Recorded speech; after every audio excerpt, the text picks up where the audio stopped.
Thanks for listening to the Tech Tools for Teachers podcast, where each week we talk about a free piece or two of technology that you can use in your classroom. I'm your host, Shannon Martin. I'm a middle school teacher, technology and instructional coach for my district. And I'm our producer and husband, Fuzz Martin, and I can't wait because I think this is going to be a grape episode. Wow. Clever. But we have nothing to do with fruit. Well, berries. I understand that. Grape is a berry. And we're talking Is about... it though? I think so. Let's see. Hey, Google, is a grape a berry? So... yes, grapes are berries. Oh. According to botany, a berry is a fleshy fruit without a stone that comes from a single flower with one ovary. Grapes have soft skin, juicy flesh, and many tiny seeds. Thank you for reading us the definition. Yes. So, grapes right. are berries, and You my win. pun Works well. Awesomely. Hi, everyone. We're at episode 181. And one of the websites today is called StoryBerries, Yeah. if you needed the connection with grapes. I don't know if I'm going to talk a lot. My voice is kind of raspy. Oh, wow. Oh, my goodness. Oh, okay. So lately, I have actually had a lot of different elementary teachers asking for different ways to have their students read independently. And we use a lot of sites like Epic and things like that they build into their curriculum. But they're also looking for ways and choice boards that they can have some of our younger students be able to pick stories or teach them some more independence since we're getting towards the end of the school year. And they just wanted a different selection of things that they have seen often. So I was digging around and I found two very cool sites that are helpful for our elementary teachers. And they do have choices all the way through middle school. So elementary, middle, there's definitely a lot of options for having audiobooks online along with videos that go with them or stories posted online. So the first site we're going to talk about today is called... Yes, what is it? StoryBerries. This site is StoryBerries.com. So StoryBerries offers all kinds of stories for students, and it is great because parents can use this at home as well, especially now that some people might be starting to think about summer. Yeah, we're getting there. It feels summery today here in Wisconsin, but it won't later on this week because we go from like 70s to 40 because that's how our weather works. And so StoryBerries offers audio and stories for students that parents can use at home too. So if you think about that during the summer, or you want to have some read alouds where kids can like listen while they're doing cleaning chores. Yes. Or just playing. I know sometimes that's a good thing to do. So and on StoryBerries.com. So you've got the home, you've got stories, you have audio, and you can even buy their books if you want to. But under the stories category, it gives you, so you can choose your age, your time limit. So how long do you want kids listening? Like maybe you want a super quick story that's like 5 minutes. They have like 5-minute bedtime stories. Or maybe I want a 10-minute bedtime story. Or a 20-minute bedtime story, which is cool because I definitely am going to share some of these with our youngest child. Mm-hmm. There's a story called The Dragon of the North, which I'm sure she will be super excited about. So, and then you can pick type of story. So there's lots of options. If you're looking for like learning stories or fairy tales or chapter books, they have all of those options as well. And then they have like different parenting topics. So if you are looking to choose a topic because you want to support your student or your child in some way, they have like communication stories and courage and diligence and curiosity and empathy, which is awesome. So they can be sorted many different ways, which I appreciate, not just one. So I'm just going to go into the age category to kind of pick things through. They have books from like 0 to 3 all the way up. And I'm going to look at 7 to 12 years old. Seems like a great choice. There's lots of options. So click the read all because there's more choices than just like the first 6 books that you see. And I'm choosing Carrot Shenanigans with Pirate Petey. Oh, because one of my that favorites. seems like a fun one. And these are stories that you normally wouldn't hear all of the time. And they're going to be, a new mix, which is kind of nice. I will note that there are ads everywhere. Yeah. So just be aware that They're everything I've run across has been completely family appropriate and child friendly, but just be aware that there are ads when you're going through. And you can And also when you play the video, when you play the like animated books, they have them a lot of times. They have an ad, like a YouTube type ad that starts before that. So if you're gonna play it in class, set it up Yeah. first before you unless you just hit mute, which sometimes you can do that too. And so you can read along with the animated book. They have like the video. Again, like you said, the ad kind of pops up that'll play through. And once that does, the video's there. Or if you want students to kind of read on their own. And so you can just keep on scrolling through the page and it will give you the images and the text and image and text and things like that. So you can also use these for like students if they're learning how to like analyze a piece of text in writing, or if they're able to add to a story or things like that. There is different ways that you can set these stories up. So not just reading independently or listening independently or watching independently, but also you could use these in your writing classes where you're having students pick out like different types of punctuation, or if you're having them pick out main characters or those types of things. So you can use these stories in all kinds of ways in your classroom, not just necessarily for independent reading and listening.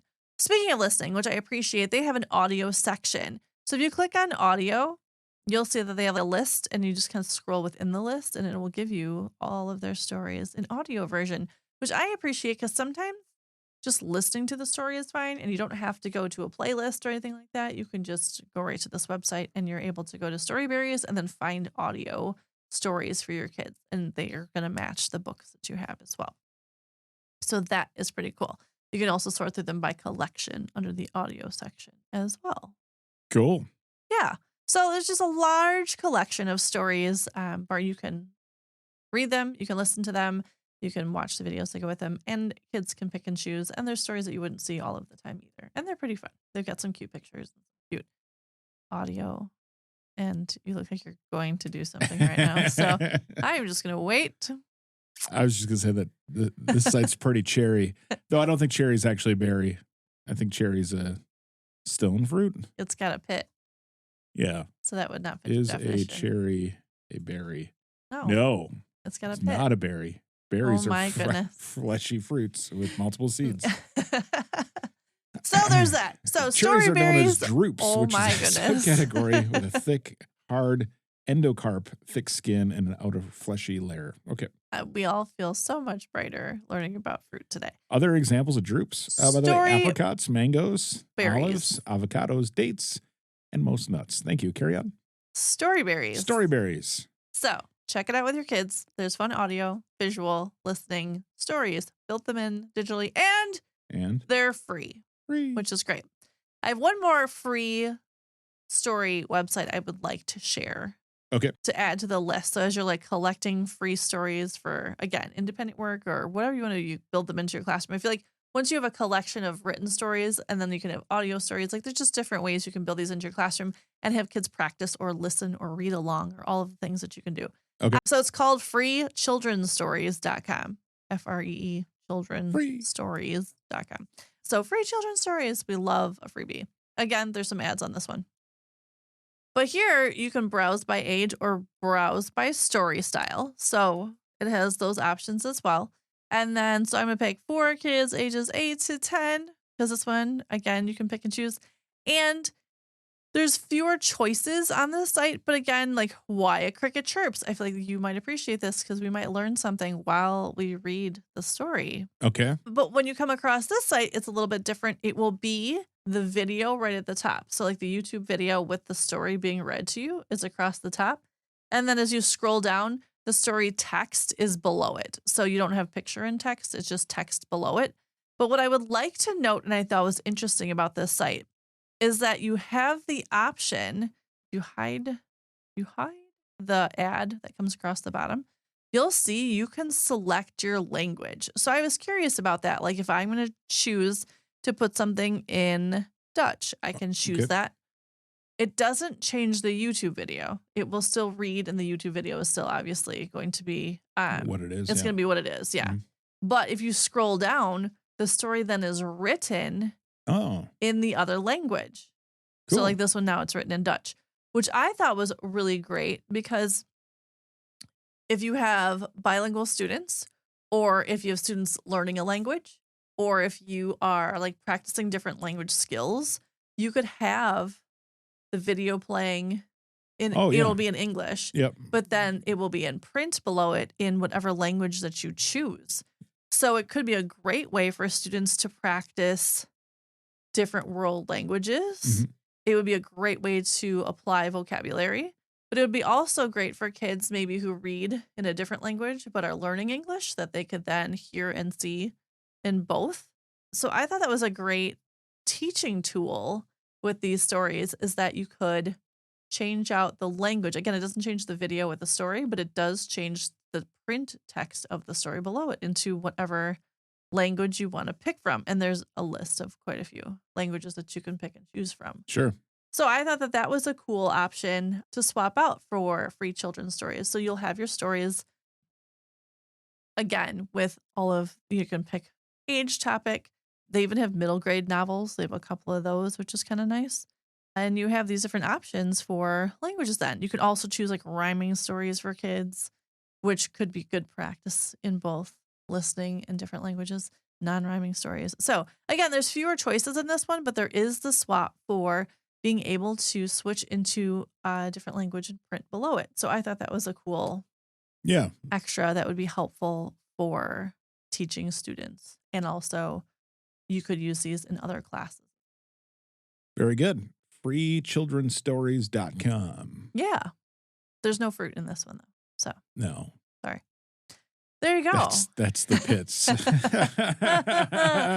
So funny. But anyway, so if you're looking for some different audiobooks or visual stories or some online free textbooks or online free storybooks for your students, I think both of these are great options for just adding some different choice to your students, and then you can apply them in a variety of ways. So StoryBerries.com and freechildrenstories.com. Check both of those out, especially elementary teachers. I would definitely say K-5 for sure. There's just some options in there. It would be fun to try out and work on some independent skills with your kiddos. Groovy. So there you go.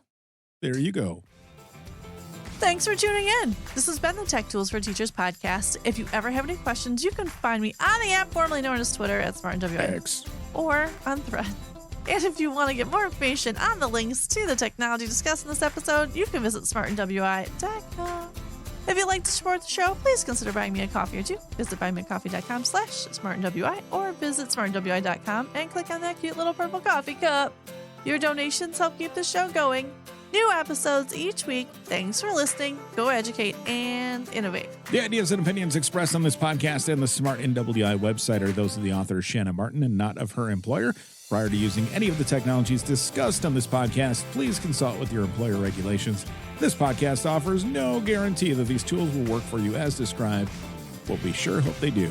And we can all agree that I was very, very funny in this episode. Oh my goodness.